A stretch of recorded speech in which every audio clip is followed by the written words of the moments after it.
एक जो है राजा था, उसका एक बहुत ही विश्वास पात्र मंत्री था। वो दोनों जो है अपने उसमें काउच पे अपना राजा बैठा था, तो तलवार घिस रहा था राजा। तो उसका जो मंत्री था वो इस चीज लिए फेमस था, वो बोलता था, हमेशा बोलता था जो भी होता है अच्छे के लिए होता है। तो उसको पागल ही समझते थे लोग, बोले हर काम को बोलता जो भी होता है अच्छे के लिए होता है। तो राजा जैसी तलवार साफ कर रहा था, तलवार उसके हाथ से छूट जाती है और जो उसकी उंगली पर जाके फट से गिरती तो उंगली अलग, पैर की एक उंगली अलग हो जाती है। और फिर बोलता है मंत्री जो होता है अच्छे के लिए होता है। और राजा का जो है गुस्सा, फिर जो है उसने मंत्री बोले सेनापति को बुलाया, बोले पहले जो होगा होगा, इसको पहले कारावास में डालो। ये जो व्यक्ति है मेरी उंगली कट गई और ये बोल रहा है जो हो रहा है वो अच्छे के लिए हो रहा है। बोले बेवकूफ, उसको मंत्री रख के मैं तो बहुत बड़ा पाप कर दिया। बोले यहाँ मेरी उंगली कट गई, ये बोल रहा है अच्छे के लिए होता है। फिर भी वो जाते जाते मुस्कुराते हुए बोला जो होता है अच्छे के लिए होता है। फिर उसके दिमाग में कैसा पागल व्यक्ति है, एक तो मैंने इसको बोले 6 महीने की कारावास दे दिया अलग से, मेरी उंगली कट गई, फिर भी बोला जो बोल रहा है अच्छे के लिए। चलो ठीक है। फिर उसके बाद जैसे तैसे उसने अपनी मलहम पट्टी किया, 2-4 महीने बीते, तो जो एक बार जो है वो अपना सैनिकों के साथ जंगल में शिकार पे निकल लिया। उसका राज्य था, उसके बाद थोड़ा जंगल लगता था, ऐसे ही निकलते निकलते जंगल में बहुत अंदर चला गया। उसके जो साथी लोग थे वो सब छूट गए, उससे भटक गया। उसको रास्ता भी समझ में नहीं आ रहा था कि कैसे हम वापस जाएं। अब जो है उसको रास्ता नहीं मिल रहा, भटक गया। तो वहां पर जो ट्राइब होते हैं ना उल्लू वाले, वो ट्राइब लोगों ने उसको पकड़ लिए। अब राजा होगा तो अपने घर का है कि नहीं, राजा होगा तो अपने घर का होगा, उनको थोड़ी पता है। तो वो तो पूरे अनजान थे ना, बाहरी एटमॉस्फेयर से उनको कुछ नहीं पता। अब जो है वो उसको पकड़ करके उन्हें अपने सरदार के पास ले गए, कबीले वालों के पास।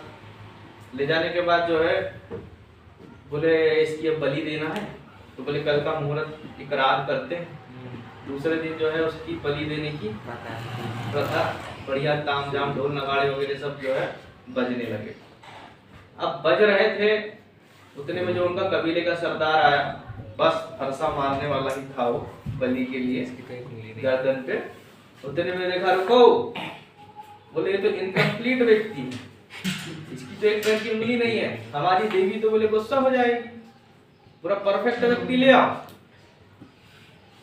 अब राजा को बात समझ में आई कि यार मेरा मंत्री जो बोलता था वो बात सही थी, जो होता है अच्छे के लिए होता है। अभी तो क्लाइमेक्स बाकी। अब जो है राजा खुशी खुशी अपने घर गया, राज दरबार में। जैसे अपने दरबार में गया तो उसने बोला सबसे पहले जाओ उस मंत्री को जो है, मंत्री को दरबार में बुलाओ। मंत्री को बुलाए, फिर भी वो खुश था, बोले जो होता है अच्छे के लिए होता है। पर राजा वो ऐसा बेवकूफ है, बोले चलो ठीक है मेरी उंगली कटी, मेरी जान भी बच गई, मेरे लिए तो अच्छा है। उसको पूछता है तुम्हारे लिए क्या अच्छा हुआ, तुम पूछे मेरे से जेल काट रहे। बोले राजा साहब बात ऐसी है कि मैं हूँ आपका मंत्री, शिकार पे जाते तो मुझे लेके जाते है ना, और मुझे लेके जाते तो तुम्हारी तो उंगली कट गई थी हैं, अब पूरा परफेक्ट तो मैं था, तुम्हारी जगह बलि मेरी चढ़ जाती है कि नहीं है। तो इससे मतलब मोरल ऑफ द स्टोरी ये है कि जो भी होता है वो अच्छे के लिए ही होता है।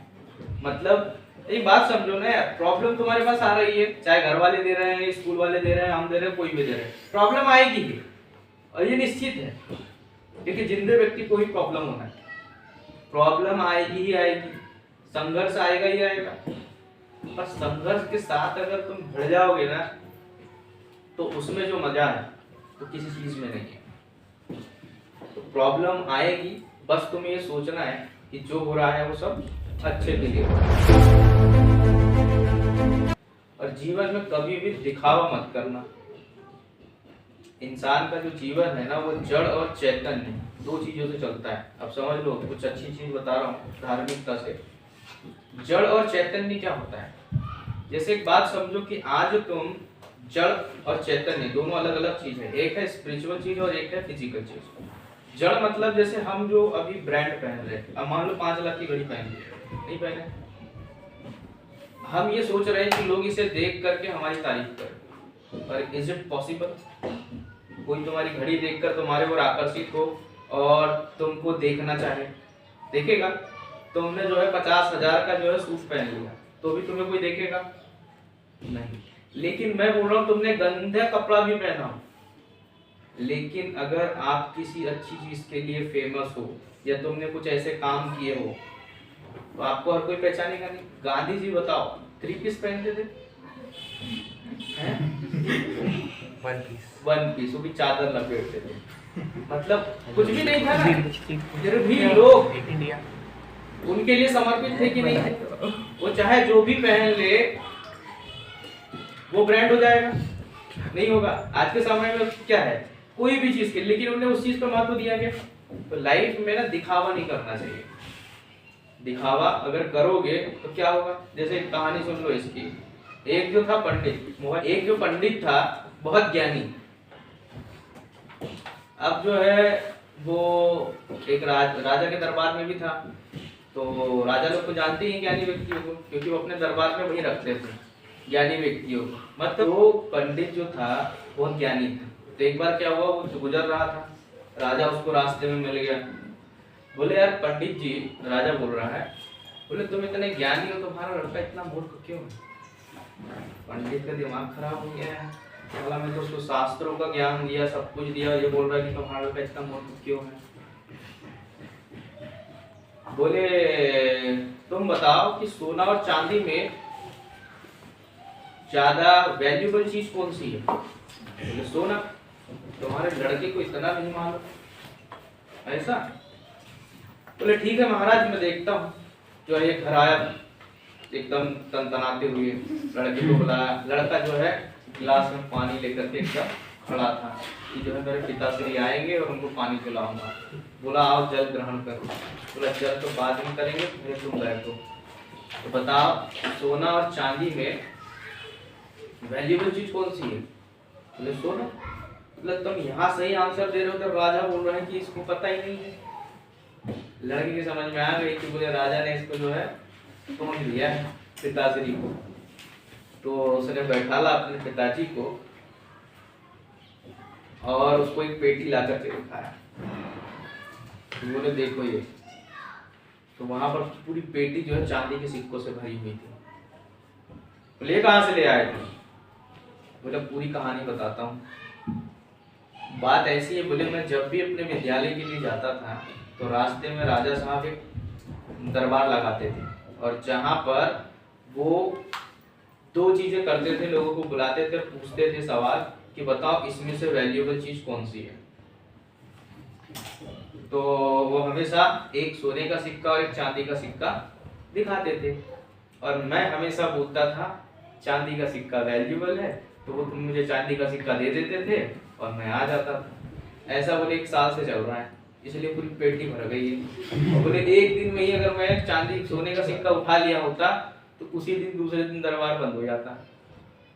तो वो उसने बोला तो बहुत बुद्धिमान है, मेरे से भी ज्यादा। उसने जो है राजा के पास ले गया। बोले राजा को पूरी जो है व्यथा उसने सुनाया कि बोले ऐसा ऐसा था। राजा को इतना गिल्टी फील हुआ कि यार बोले लिटरली। तो उसने यही चीज उससे उस दिन ये चीज सीखा कि हमेशा जीवन में दिखावा नहीं करना चाहिए।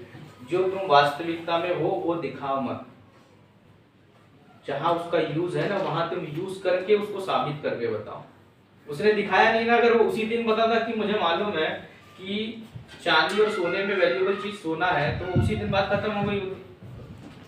लेकिन वो सिर्फ उस राजा को बस पता चलती, लेकिन पूरे दरबार में बताया तो उसका यश कहना चाहिए फेमस हुआ नहीं हुआ वो। तो रीजन यही है कि हमेशा कोई भी चीज जो आपके पास हो उसको दिखाना नहीं चाहिए। समझ गए? और कुछ चीजें जो है समय के हिसाब से चलना चाहिए। जब भी अगर लाइफ में कोई भी चीज होती है तो उसको समय के हिसाब से कैसे चलना चाहिए, इसको भी कहानी के थ्रू समझ लो। 2 जो है मॉन्क थे, भिक्षु, एक गुरु था और एक शिष्य था।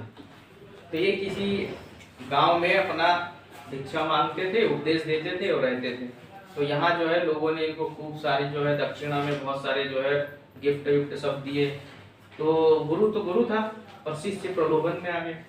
बोले यार इतने सारे गिफ्ट मिल रहे, मजा आ रहा है एकदम। जब कुटिया उटिया ने बढ़िया सजा लिया मस्त, बोले यहीं सेटल हो जाएंगे क्या, बोले बाहर घूमते रहना टहलते रहना। तो ऐसा सिलसिला कुछ दिन चलता है, लेकिन गुरु को समझ में आ गया कि लोभ जागृत हो रहा है। उसने बोला कि आज ही हमें 1 घंटे के अंदर यहाँ से निकलना है। तो शिष्य का दिमाग खराब हो गया, बोले यार इतने सारे गिफ्ट पड़े हुए हैं और सब कुछ है, कहाँ ले जाएंगे। उसने बोला गुरुदेव थोड़े दिन रुकते हैं यहीं पर, फिर चलते हैं। गुरु ने बोला नहीं, एक के बाद चांदी के सिक्के के सब थे।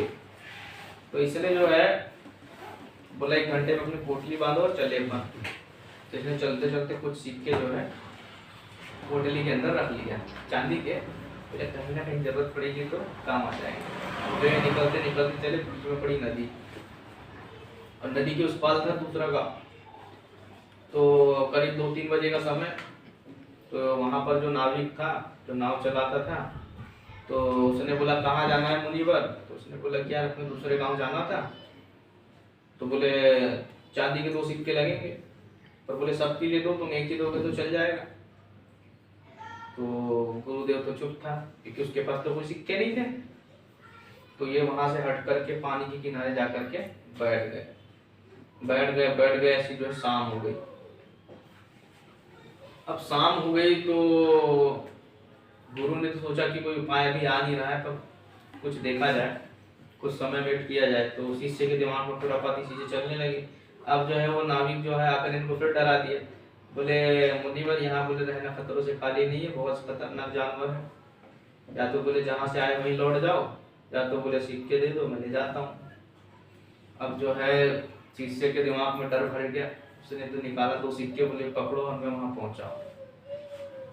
तब गुरु ने उसको एक बात बोली, वो बात सबसे ज्यादा महत्वपूर्ण थी कि बेटा जीवन में जब तक तुम त्याग नहीं करोगे, परिस्थिति तुम्हारा पीछा नहीं छोड़ेगी।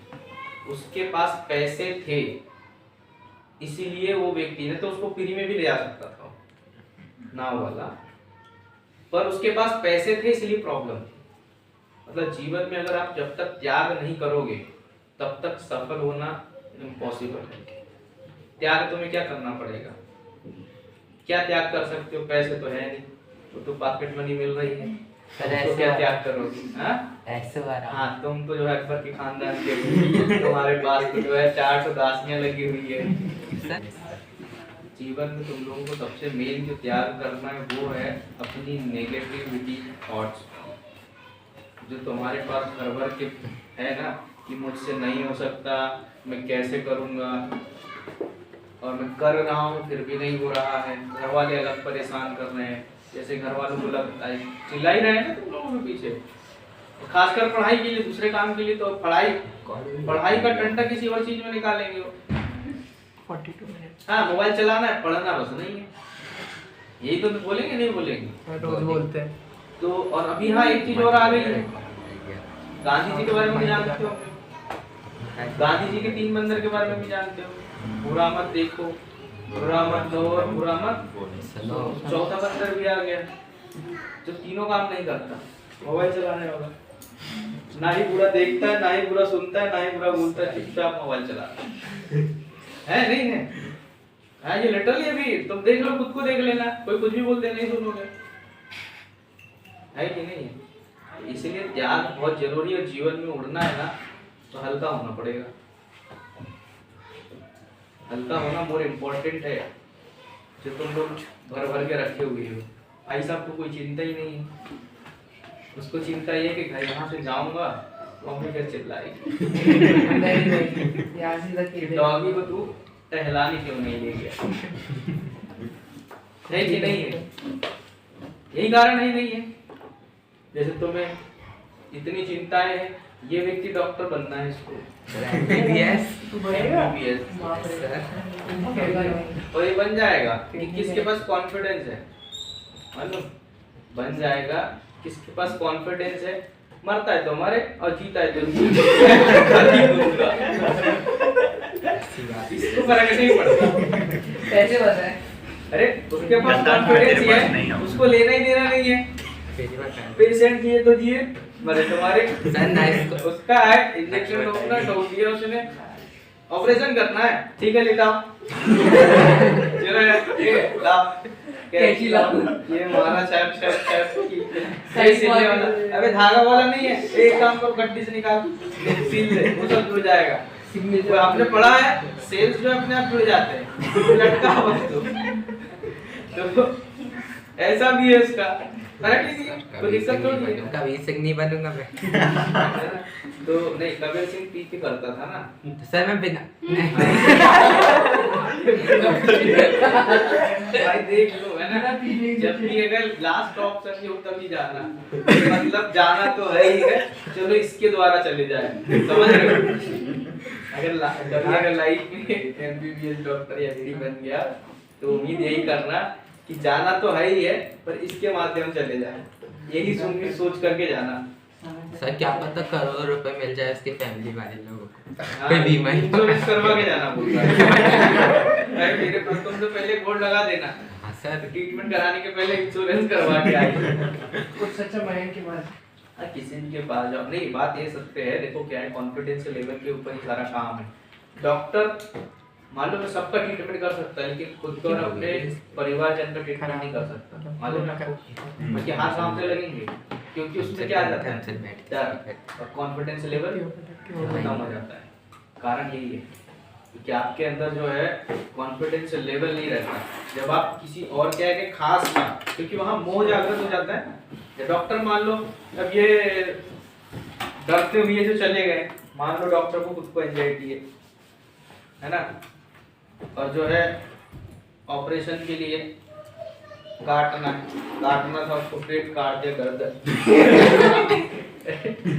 इंजेक्शन लगाना था, जब भाई साहब ऐसे हिलाते हिलाते थे इंजेक्शन लगा रहे है कि नहीं है। डर के कारण यही हो सकता है। मान लो तुरंत अगर कुछ घबराहट हो गई, कोई चीज हो गई, तो इसीलिए जीवन में सक्सेस हो जाएगा, क्योंकि इसको चिंता ही नहीं है। और चिंता चिता समान होती है कि नहीं? नहीं